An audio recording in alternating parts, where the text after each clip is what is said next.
All right, beautiful people, man. Grand rising to you, top of the morning to you here on the New Black Wall Street Book Club, where we are continue our journey into the Wealth Choice, written by our brother, Dr. Dennis Kimbro. I'm your host, ERGJ, certified financial educator, CEO of ERGJ Enterprises and The Black Bazaar. I want to welcome you this morning as we are going to be finishing up chapter 1, which is considered to be the first law of wealth, In case you haven't seen the book, want to know what it looks like, there you go, The Wealth Choice, Success Secrets of Black Millionaires. And I'll tell you, a lot of our success, or a lot of, I guess you could say, the habits that we incorporate into our lives has a lot to do with what we feed ourselves. And, one thing we learned in this book, and probably you've learned just in life, is that, what you associate with typically is what you'll begin to have. And so if you want to have wealth, you study wealth. And so we'll be reading more into this book here this morning. While you guys are connecting, go ahead and let us know where you're connecting from, what city, what state, what country. Quite possibly hit the like and share button as well. You can also hit that subscribe button, follow button, all that good stuff here as we're broadcasting across the World Wide Web and to Facebook and also YouTube. So just never know how far our reach is this morning as we're connecting with people who are saying, you know what, I want to get some of this good stuff. I want to, feed my membrane with some quality food. That's exactly what we're going to do here this morning. Well, guys, you know what time it is, man. Time to get the music rolling, man. Mr. DJ, hit the music. New Black Wall Street Book Club. Evan Jefferson, brother, much love. Educating, elevating, because in knowledge is the power and we'll never give it up. Literature's for the masses. Where to put your money down, now how to watch your assets. Yeah, uplifting others is a passion. My brother Evan, he will turn it into action. New Black Wall Street Book Club. You should come read with us. Yeah, we comprehend and discuss. Yeah. We all just come together. There's no limit for us. Here comes your host, New Black Wall Street. Evan, take it away. New Black Wall Street Book Club. New Black Wall Street Book Club. All right, beautiful people, man. New Black Wall Street Book Club, where black folk do read. You put it in the book, and we absolutely will find it. 30 minutes a day to keep broke and stupid away. That's right, 30 minutes a day to keep broke and stupid away. Grand rising to you, man. Thanks so much for joining us here today. Brother Amari is in the house, man. Thanks so much for joining us here today. New Black Wall Street Book Club. Queen Goodrich has joined us as well. Miss Almanor is in the house. Brother Milt, man, thanks so much, man. Grand rising to you, brother. How you doing? Miss Reed over at the YouTube, man. Let me know how that feed is. I'm hearing some things about Facebook sometimes freezing up and stuff, but YouTube doing a pretty good job. Love to know about our quality over there. Brother Barry, man, congratulations, Brother Barry, getting opening up his first store, first of many. Congratulations to you, man. Grand rising to you as well here on New Black Wall Street Book Club. Again, the book that we are continuing along in, we'll be finishing up chapter 1 today, is The Wealth Choice. Book written by Brother Dennis Kimbro, Dr. Dennis Kimbro, Success Secrets of Black Millionaires. And you can find this book by simply going to the website, www.denniskimbro.com, www.denniskimbro.com. And today we'll be getting into finishing up again the first law of wealth. Pretty short today because we're just finishing up the chapter, but love to know you guys how you guys have been enjoying this book that we have been reading as we finish out this chapter. But New Black Wall Street Book Club, Miss Melanie Peters, Miami, thanks so much for joining us here today as well. Y'all know what time it is, man. Let's read. So next section, we finished up yesterday on the 9 disciplines of wealth. So if you missed that, you can catch the videos and catch up on the disciplines. And everybody putting down so discipline. That's kind of, that word itself is so important. The discipline to incorporate disciplines is kind of important on your journey, towards financial freedom, financial independence, towards wealth or whatever. It's going to take a little discipline. The discipline to spend less than you earn. The discipline to be consistent towards the things that you want. The discipline to keep on learning so you can keep getting better. And as you get better, you can demand more in the marketplace. So whatever it is that you're doing, become a student of that. I mean, because there's no one path to wealth. You can take a lot of paths towards it. But I tell you, if you become an expert in that what it is that you do, you'll find money continue to flow towards you as well. So why are so many poor in spirit? why are so many poor in spirit? Most of these principles are not startling. In fact, most are common sense. I should also note that not all principles were present or obvious to the same degree in every interview or focus group. But in every case, many, if not most, were clearly visible. Furthermore, the application of these principles calls for no formal education. What is required is simply the willingness to listen, learn, and understand that the accumulation of money cannot be left to chance, not good fortune, nor luck. Sadly, too many of the traits that lead to financial success are absent or lacking throughout our society. It's true that the poor will always be among us, and noted lecturer and businessman writer Brian Tracy explains why. With regard to money and earnings, there are 5 reasons why so many people remain poor. 1, it never occurs to them that they too can be wealthy. 2, it does not occur to them that they never decide to become wealthy. 3, if people do decide to improve their financial lives, they procrastinate, which in turn hastens the obvious. 4, so many individuals lack the ability to delay gratification, spending all that they can earn in the process. And 5, the majority of men and women operate within a short-term perspective. More on this later. They think and act day to day. They think and act day to day. So that gives us the understanding or the disposition that we're talking about a journey, a marathon, a long-term perspective as it relates to wealth accumulation. Yes, similar to wealth, poverty begins in the mind. The have-nots have not because so many are born poor and expect to remain poor. This is their unvarying trend of thought, their fixed conviction. You doubt me? Well, walk or travel among the have-nots, and invariably you will find them discussing poverty, explaining poverty, and bewailing their fate, their hard luck, the cruelty and injustice of it all. They walk, it is said, in the shadow of death. They will share how they are ground down and kept down by the upper class, by unsympathetic employers, or by the unjust order of society, despite the fact that limitless abundance and exhaustible supply to meet their needs is just waiting to come to light. It is in the unseen world that humankind, animated and inspired by the consciousness of their partnership with divinity, will find the secrets of wealth and prosperity. No matter how poor you may be, if you hold to the right mental attitude and keep your mind fixed on the laws of abundance and prosperity, if you truly believe that you are a child of the Creator, the possessor of all things, in Him in whom all fullness lies, and that you are not intended for poverty, you will not be poor long. Every discovery, invention, improvement, and achievement, everything that humanity has created for our use and benefit, has been preceded by divine intelligence and cosmic thought. Just as the first step in the architect's building is a plan, we too must envision a plan or mental image of prosperity we desire. The 7 laws of wealth that I discuss later as are definite as the law of gravity, and they work just as unerringly.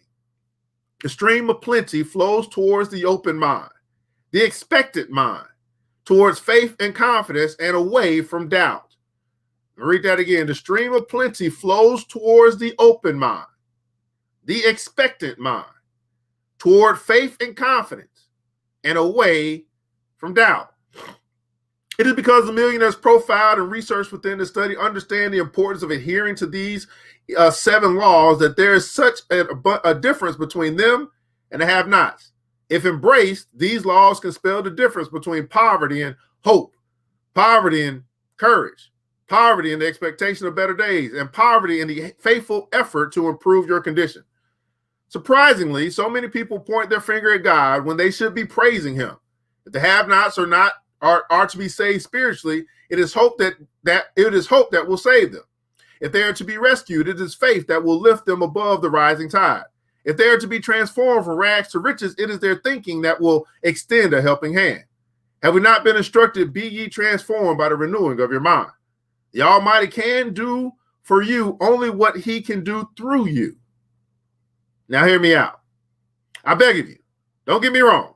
It's so easy to parade the likes of Oprah Winfrey, Bob Johnson, Kathy Hughes, and any other black billionaires or 35,000 black millionaires who currently operate within the confines of our economic system and exclaim, follow their lead, do what they did. They overcame the odds.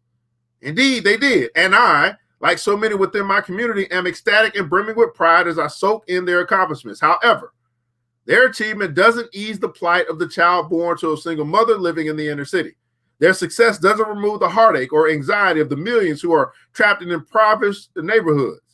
The question society should address, and the focal point of this study, is this: can anyone overcome similar odds if they were born to that poor woman or living in similar circumstances? In other words, instead of asking why these wealthy creators made it, I suggest that each of us turns within and asks how they made it. Not why they made it, how they made it. I suggest that you, the reader, turn to biography. Every great and good life is rich in experience and hopeful promise. These members of the financial elite chose fields that suited their temperaments and talents. When opportunity arose, every power in their nature came into play. For a group of people who have been in this country for more than 400 years, we, Black Americans, have yet to claim our divine inheritance. Rather than combating any and all economic barriers to wealth and prosperity, we are unconsciously bred to think that of ourselves as victims, quick to point fingers and heap blame on any outside cause that has kept us stuck in poverty. When we relish the habit of living on marginal incomes, spending beyond our means, spurning the need to save, embracing the need to impress others, forsaking a basic education, and justifying an existence within an endless cycle of debt and liabilities, we don't even realize that we reinforce and strengthen the preconceptions surrounding lack and limit and our inability to foster and preserve wealth. Oh, that's pretty heavy right there. For a group of people who have been in this country for more than 400 years, we Black Americans have yet to claim our divine inheritance. Rather than combating any and all economic barriers to wealth and prosperity, we unconsciously bred to think of ourselves as victims, quick to point fingers and heap blame on any outside cause that has kept us stuck in poverty. When we relish the habit of living on marginal incomes, spending beyond our means, spurning the need to save, embracing the need to impress others, forsaking a basic education, and justifying an existence within an endless cycle of debt and liabilities, we don't even realize that we reinforce and strengthen the preconceptions surrounding lack and limit and our inability to foster and preserve wealth. Whew, that's pretty heavy, man. This is, why are there so many poor in spirit? Why are so many poor in spirit? What's going on with you? Tony Sear Wright is in the house, man. Thanks so much for joining us. Terrible undoing mindset. Absolutely. To always live in poverty, difficult to unbelieve but very possible. I agree with you, man. Cleveland, Ohio has joined us as well. Good morning to you. Good morning, man. So, Brother Kimbro is laying some heavy stuff down. We got one more section here, and then we will be finishing up chapter 1. Again, the wealth of knowledge, the first law of wealth. We will be right back after our advert.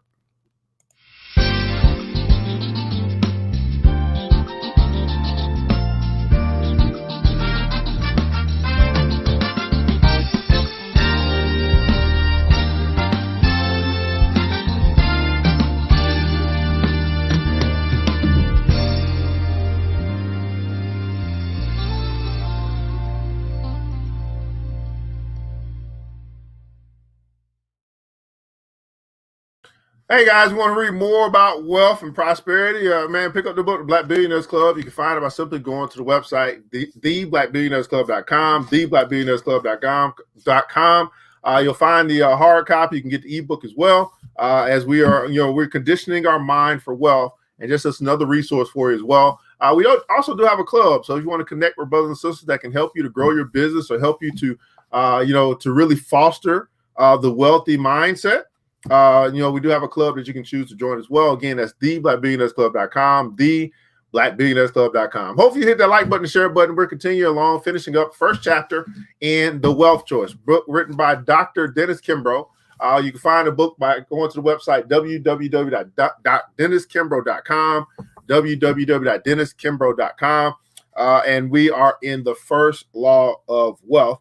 And let's finish this up, man. New Black Wall Street Book Club. Let's keep reading. Your first step on the road to recovery. Your first step on your road to, your first step on your road to wealth. Your first step on your road to wealth. Perhaps you are what the world calls poor. So what? Who cares? Most of the men and women found on these pages were and are the offspring of poverty.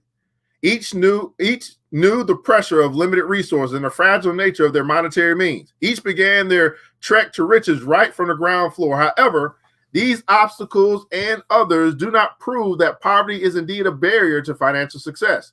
Each of us must aggressively pursue our individual right to wealth. Falling down does not constitute failure. Refusing to rise and fight again surely does. It is poverty that makes the financial elite rich. The wealthiest men and women will always be those who have risen from the ranks.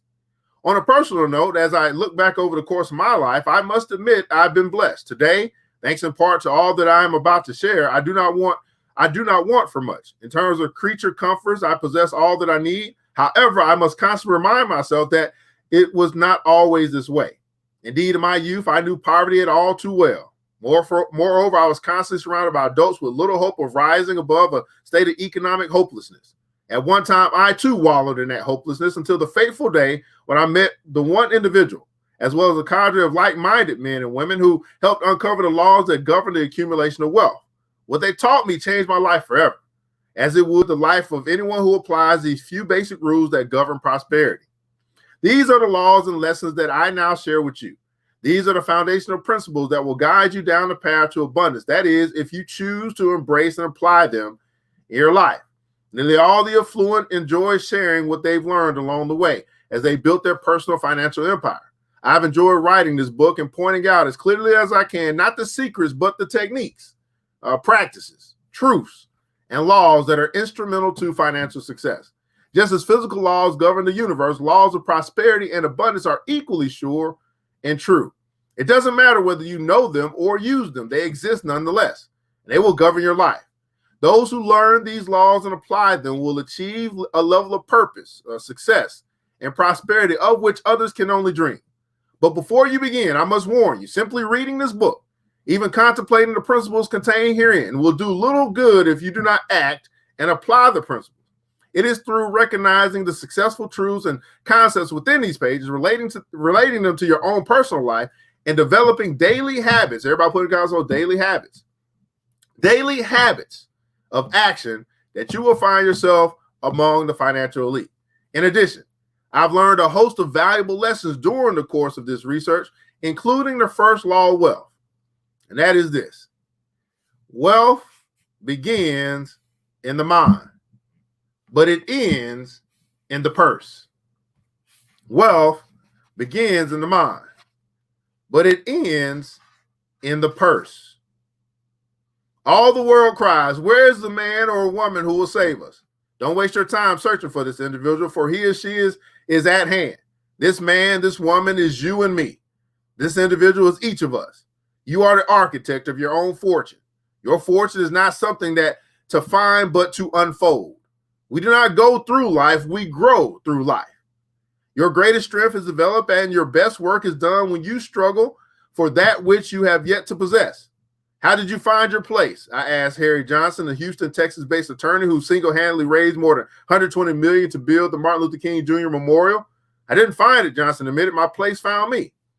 True, but after it found the well-known lawyer, his place would not have taken him far had it not found him prepared. Stick to your dreams and carry them through. Believe that you were made for the place you're about to fill, and no one can fill it as well as you. Do what you want to do. R. Donahue Peebles, arguably Black America's top real estate developer, shared with me during a conversation. Don't wait for or seek the approval of others. Don't sit around wondering what will happen next. Push the envelope. Push the pedal to the metal and make the most of your life. And if Johnson's and Peebles' words aren't enough to compel you to act, listen to one focus group participant who experienced years of toil, opposition, and repeated failure, but now operates one of the largest automotive supply companies in Detroit. When it comes to earning a seven-figure income, he stated, there are no elevators in life. Each of us must use the stairs. Whether we are haves or have-nots, we will be better served once we understand that a constant struggle, a ceaseless battle to win, success in spite of every barrier, is the price of financial achievement. To be truthful, it is not knowledge that provides prosperity and fulfillment, but the judicious use of wisdom. Wealth without wisdom corrupts and destroys. Wealth with wisdom ennobles and expands. In short, the pocketbook can't grow until the mind grows. Knowledge can be taught, but wisdom must be acquired. Wealth and abundance are not measured in terms of possessions and money, but in relationships, values, knowledge, and action. In what we do, not what we know. If you are to walk among the financial elite, the first step on your journey is to develop a wealth consciousness. For it is in the depths of your mind that your vast treasures resides. So I encourage you to read this book and the lessons it contains. Identify ideas of action and place them into practice. Continue to follow these fundamental codes, and you will forge in the crucible of your life experiences the faith, knowledge, and wisdom that will surely plant the seeds of abundance and prosperity. As a result, you will uncover your personal roadmap to financial success. And here's millionaire lesson number one. Millionaire lesson number one. We read this earlier, maybe on Monday or Tuesday, from John H. Johnson. It says this, and I quote, "If you want to know how people feel about themselves, look at their bank account. Money is the great measurement of your mindset. Wealth is less a matter of circumstance than it is a matter of knowledge and choice. Wealth is less a matter of circumstance as it is a matter of knowledge and choice." And this is why when we began this book, we put in the comments below, I choose wealth. Right? You got to choose it. Then you got to go after it with the knowledge, which you then apply, and it becomes wisdom for you and I. The wealth choice. Again, Success Secrets of Black Millionaires, written by Mr. Dennis Kimbro. That was chapter number one. And I mean, I was actually the introduction. And we'll get into, I guess we'll get into chapter number one coming up next week. And that's titled Decision. Right? So we have discipline. We have decision. This is the New Black Wall Street Book Club, where Black folk do read. You put it in a book, like The Wealth Choice by Mr. Dr. Dennis Kimbro, and we absolutely will find it. I'm your OCR GJ, certified financial educator. I want you guys to remember this, that it takes a village. It starts with us. Let's build as we climb together. We all we got, beautiful people. Matter of fact, we all we need. And thank God that's more than enough. Until next episode, you know what time it is. Mr. DJ, hit the music. It's the New Black Wall Street Book Club. Wall Street. With your host, Evan Jefferson. It's time for us to go. Yeah. Now, you ain't got to leave the computer, but we encourage you to get out there and learn and apply all the things you learn at the New Black Wall Street Book Club. Yeah. The New Black Wall Street. The New Black Wall Street Book Club.